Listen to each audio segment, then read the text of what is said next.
আসসালামু আলাইকুম সুপ্রিয় দর্শক শ্রোতা বন্ধুরা, আপনারা যে যেখান থেকে আমাদের এই ভিডিওটি দেখছেন সকলকে আন্তরিক শুভেচ্ছা জানিয়ে শুরু করছি আমাদের আজকের এই ভিডিও প্রোগ্রামটি। দেখতে পাচ্ছেন ক্যামেরার সামনে নিয়ে এসেছি এক সুন্দরী অপরূপাকে, তার কথাগুলো আপনাদের সামনে তুলে ধরবো। চলুন শুনে আসা যাক এই সুন্দরী আপুর সুন্দর কথাগুলো।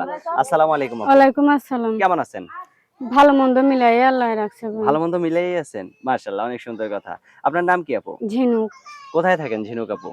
আমার বাড়ি ময়মনসিংহ, থাকি আমি ঢাকা মিরপুরে। কার সাথে থাকেন? আব্বু আম্মুর সঙ্গে থাকি। আপনার বয়স কত? আমার বয়স 18। 18 বছর হয়ে গেছে? তাহলে তো বিয়ের বয়স হয়েছে নাকি? বিয়ের বয়স হইলে কি হবে ভাই? বিয়ের বয়স হইলেই তো আর বিয়ে করা যায় না। তাহলে কিভাবে মনের বিয়ে মতো করা যদি যায়? মানুষ না হয় বিয়ে করে লাভ আছে? একটা মেয়েকে অনেক ছেলেরাই তো পছন্দ করতে পারে, সেরকম একজনকে বিয়ে করবেন? না ভাই, এরকম মানুষ আসে, অনেক মানুষই পছন্দ করে আসে। যৌতুক ছাড়া এই যুগে কেউ কারোর বিয়ে শাদী করে না। মানে যৌতুক ছাড়া এই যুগে কেউ কেউ বিয়ে করে না, এটা মেয়েদের এটা বিয়ে কোনো করে কথা না, হলো? যৌতুক দিতেই হয়, যে কোনো জিনিস দিতেই হইব। তো এখন কি করতে চান? এখন প্রতিবেদন আইছে, একটা ভালো মনের মানুষ যদি আমার পাশে দাঁড়ায়, আমার দায়িত্ব নেয়, তার কাছে আমি বিয়ে শাদী বসবো, আচ্ছা, আপনার বয়স তো যৌতুক যেহেতু ছাড়া। বিয়ের বয়স হয়ে গেছে, এখন আর কোনো সমস্যা নাই। তো যদি কোনো বয়স্ক লোক আপনাকে বিয়ে করতে চায়, আপনি তো দেখতে সুন্দর সুন্দর লালটু গুলটু, এখন আপনি সেই মুরব্বী মানুষের সাথে আপনার সংসার জীবনটা মানায় নিতে পারবেন? ইনশাল্লাহ আমি পারবো। সেই মুরব্বী লোক যদি আমার পাশে দাঁড়ায়, আমার দুঃখে সুখে দায়িত্ব নেয়, আমি গরিব ঘরের মেয়া, যদি যৌতুক ছাড়া আমার বিয়ে শাদী করে, তার সঙ্গে আমি সারা জীবন থাকবো। সে কখনো ইনশাল্লাহ ঠকবে না আপনার আমার বিয়ে পরিবার কি করে। মাইনে নিবে?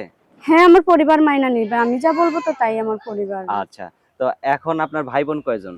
আমার ছোট একটা বোন আছে, ভাই নেই। ভাই নাই, ছোট একটা বোন আছে। হুম। আপনার বিয়ে হইলে আপনার পরিবার চলবে কিভাবে? চলবে কিভাবে? আমার ছোট বোনটা একটা কাজ বাজ ধরিয়ে দেবো, সে আচ্ছা, চালাবে। আচ্ছা। তো এখন কি কাজ করেন আপনি? আমি এখন সেলাই মেশিনের কাজ করি। কত টাকা পান আপনি? পাই কত দিন? 200, 300, 400, 500 এরকম। সেটা দিয়েই কোন রকম চলেন। কোনো মতন চলে। বাসা ভাড়া বাবাটাও কত? অসুস্থ। বাসা ভাড়া কত টাকা দেন? বাসা ভাড়া 3000 টাকা। ৩,০০০ টাকা বাসা ভাড়া দেয়া লাগে। হুম। এখন যদি কোনো মুরুব্বি লোক আপনাকে বিয়ে করতে চায়, আপনার মা আর আপনার বাবা যদি বলে, আপনার বাপ যদি কয় যে এর তো আমার চেয়েও বয়স বেশি জামাইয়ের, তখন কি হবে বলেন? না, এটা বলবে না। আমার বলবে বাবা না? মার অনুমতি নিয়েই আমি ক্যামেরার সামনে মাশাআল্লাহ, আইছি। অনেক সুন্দর কথা বলছেন। আপনার ফোন নাম্বার মুখস্থ আছে যেই উম, নাম্বারটা দিবেন? না ভাই, আমার তো মুখস্থ নেই, আপনি বইলা দেন। আপনার কি ইমো সেট আছে? না ভাই, আমার বাটামালা ফোন।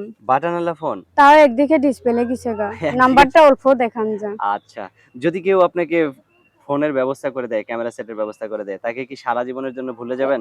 না, সে তারে সারা জীবনের জন্য আপন করে নিব। সে যেমনই হোক, যদি আমার ফোনের ব্যবস্থা করে দেয়, আমার মুখ দেখে তার যদি পছন্দ হয়, হ্যাঁ। সত্যি মনে হয়, তাহলে তার কাছে আমি বিয়ে শাদী বসবো। মাশাআল্লাহ, অনেক সুন্দর কথা বলছেন। তো আপনার নাম্বারটা আমার হাতে যেটা আছে আমি বলি, আমার সাথে সাথে আপনিও একটু কষ্ট করে বলেন।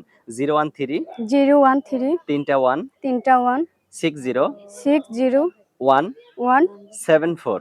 174। হ্যাঁ, এটাই তো আপনার ফোন নাম্বার? হ্যাঁ, এটাই আমার ফোন আচ্ছা, নাম্বার। আর কিছু বলার আছে? না, একটা কথাই বলার আছে ভাই, পাশে থাকার চেষ্টা করবেন। আমি খুব অসহায় একটা মেয়ে, গরিব ঘরের মেয়ে। বাবাটাও চলতে পারে না, মাটাও কোনো কাজ বাজ করে না, আমি একা হাতে চলাফেরা করি, আমি একা কামাই করি। আপনারা কেউ খারাপ কথা বলবেন না, যদি পারেন পাশে থাকার চেষ্টা করেন। আচ্ছা, ওকে। কি যেন নাম বলছিলেন? ঝিনুক। ঝিনুক। ঠিক আছে ঝিনুক আপু, ভালো থাকবেন, হ্যাঁ?